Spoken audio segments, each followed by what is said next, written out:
Constructor overloading in Java is a feature that allow a class to have multiple constructor. Constructor overloading Java का वो feature है जिसकी help से class multiple constructors को define कर सकती है. Each with the same name, जितने भी कंस्ट्रक्टर होंगे उनका सेम नेम होगा, द क्लास नेम. ठीक है, आपको पता है कंस्ट्रक्टर का नेम वही होता है जो क्लास का नेम होता है, बट डिफरेंट पैरामीटर लिस्ट. लेकिन जितने भी कंस्ट्रक्टर्स आप डिफाइन करेंगे क्लास में उन सब के अंदर पैरामीटर लिस्ट डिफरेंट होगी. ओके, तो कंस्ट्रक्टर ओवरलोडिंग वो फीचर है जावा का जिसकी हेल्प से आप एक क्लास के अंदर मल्टीपल कंस्ट्रक्टर्स को डिफाइन कर सकते हैं. This provide flexibility in initialising objects of that class in various ways.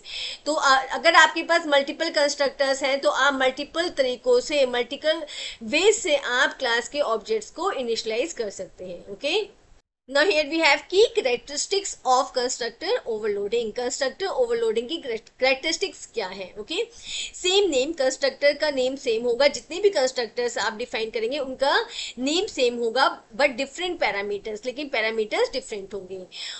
All overloaded constructors within a class share the same name. जितने भी overloaded constructors होंगे उन सबका name same होगा, which is the class name, जो class का ही name होता है.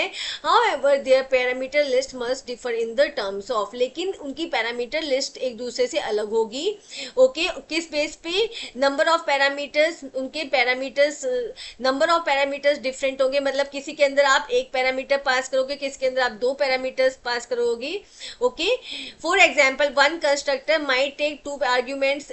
यहाँ पे एग्जाम्पल दिया गया है कि एक कंस्ट्रक्टर दो पैरामीटर्स को एक्सेप्ट कर रहा है, while another takes three arguments और थ्री पैरामीटर्स, और जो दूसरा कंस्ट्रक्टर है वो थ्री पैरामीटर्स को एक्सेप्ट कर रहा है, like this. Okay, types of parameters, जो कंस्ट्रक्टर्स हैं उनके टाइप्स ऑफ पैरामीटर्स डिफरेंट होंगे.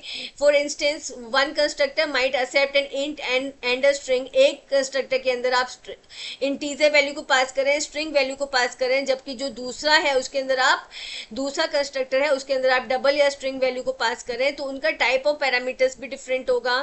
ऑर्डर ऑफ पैरामीटर भी यहाँ पे डिफरेंट होगा. if the types are the same, अगर सेम टाइप है, their order can be differentiate.